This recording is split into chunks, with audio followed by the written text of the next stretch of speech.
All right, we're back. Check this out. I got a collection of Timmy Vietnam era little green army men. These are the ones that are like what Toy Story and all that were modeled after. Oh, this guy's machine gun needs a little readjust there. Now, this was actually really fun doing the research on this, trying to figure out what these were and what's going on, because if you do the math with me, I know you guys all love watching me try to count things, but I'll put my finger here so we know where we started. 1, 2, 3, 4, 5, 6, 7, 8, 9, 10, 11, 12, 13. There's 13 of them. And I'm trying to figure out how many originals there were, because I kept seeing 12. And I'm like 99% sure these are all the same manufacturer, all the same run. You know, we will reposition them a little bit here and take another look at them at another angle. But you know, this is the radio guy. We got the officer with the binoculars. We got the minesweeper right here. This is the flamethrower, mortar shot, bazooka.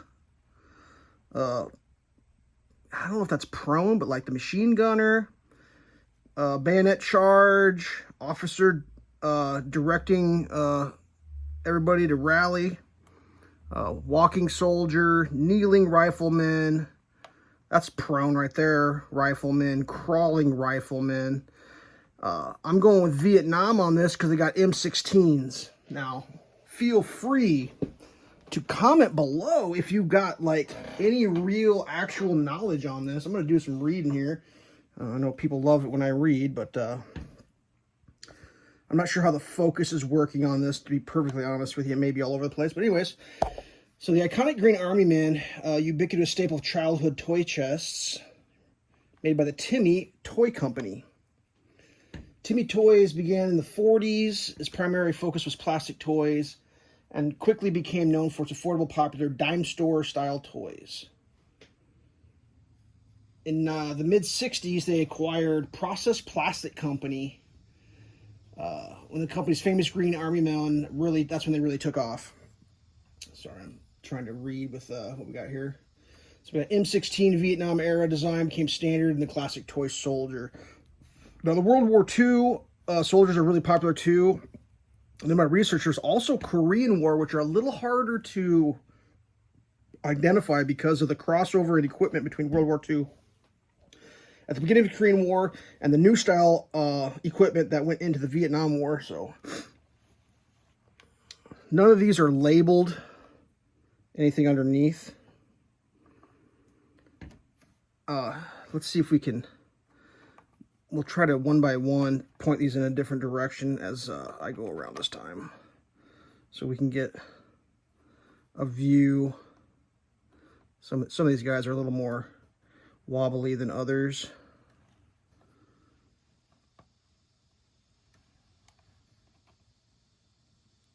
Some of these are a little dirty too. I mean, these were played with. I don't really remember like going crazy with these guys. I was kind of a G.I. Joe kid, and these always seemed a little bit lame due to the fact that there was no articulation in anything, and they weren't really the right scale for my large-scale G.I. Joe operations, unfortunately. Oh, Bazooka Man down. Let's just turn these a little bit.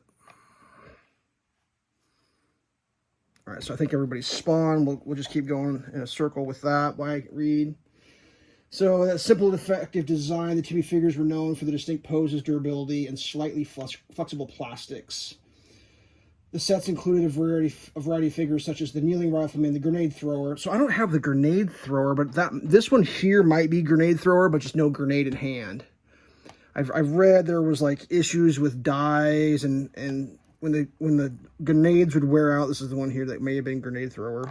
Oh!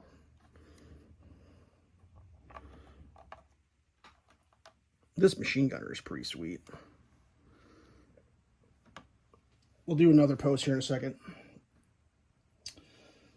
So in 2005, Timmy's tools ceased operation, according to what I'm reading here. The Vietnam era war figures were produced in 1968 going forward. The most iconic ones allegedly were the kneeling rifleman. There. This figure with this M16 rifle aimed forward, perhaps the quintessential pose, perfectly balanced a sense of action, and stability. So here he is here. So this guy here, they're claiming is one of the quintessentials because of this reason. Are you ready for this? If I can find a good balance point.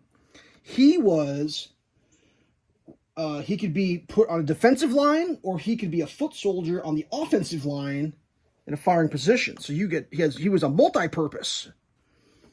Other iconic poses was the flamethrower. We'll scroll around until we find him. This guy here is the flamethrower. You can tell by his gas tanks on the back, the hose that goes around to his flamethrower. That's another iconic, if you will. Immediate explosive action, perfect for leading an assault. True facts there. The prone machine gunner laying on his belly. I don't have the prone machine gunner unless, I mean, this one here. Oop, man down. Minesweeper down. I mean, this could be a machine gunner prone, and that's maybe what they're referring to. That one's really cool because he doesn't fall over, and he's like, that guy's ready to, there's things are about to happen there. All right. And then Officer with Binoculars right here, this guy, is another iconic classic Timmy. Because, he's leading the charge. He's got the binoculars to scope the enemy, pistol out, ready for action. This guy's actually pretty dirty. I probably should have washed him, maybe. I kind of looked at him. Didn't look too dirty. But, He represents strategy and leadership, and his presence is crucial for any large-scale battle. These figures, with their simple, unpainted plastic, have become cultural touchstones, defining what toy soldiers look like for generations of children and cementing the Timmy legacy. All right, so let's go back around here and reposition these guys out for one more round of spins. I mean, obviously, these were in a box. I think there's like 4 other brands, and three brands with lots in the box, and there's like a couple like one-offs. I'll make videos of those here shortly, but when I saw these, like, you can kind of tell by the color of the plastic that they're all the same brand and all that. But when you have a box of Green Army Men, it's just chaos. You look in the box, it's like, look at all this chaos. What is all this? And when you get them out and you start, like, what I did is I ordered them by position, because there's like, how many machine gunners do I got? How much damage? These are all the pristine examples without much damage to them. I kind of remember using the damaged ones for like infield, like guys that were shouting for medic or whatever as a child. But yeah, comment below which one's your favorite. Is Timmy the best? Are these the best Timmys? Are these reproduced Timmys? I mean, I don't have a recollection of these coming into my life, but like they must have been acquired in the 70s, late 70s, early 80s, and if I remember right, they were garage sale purchase. If I remember right, we got a whole box of stuff, I think, from one of the neighbors, or somebody was selling something. We picked up a whole box. It was kind of like, oh, a box of lame shit. Cool, thanks. Because like everybody knew that we were into Army stuff. So like when you see Army stuff, you buy Army stuff. So we'll probably just spin this for a little bit longer here and let everybody reflect on their favorite childhood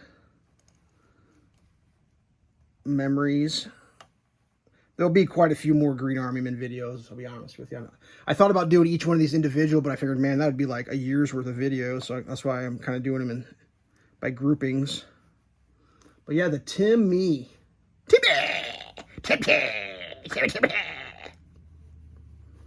Bazooka guy is cool. I personally like this guy. I don't know why. Something about that upside down clip going in there is just pretty cool. All right, stay safe.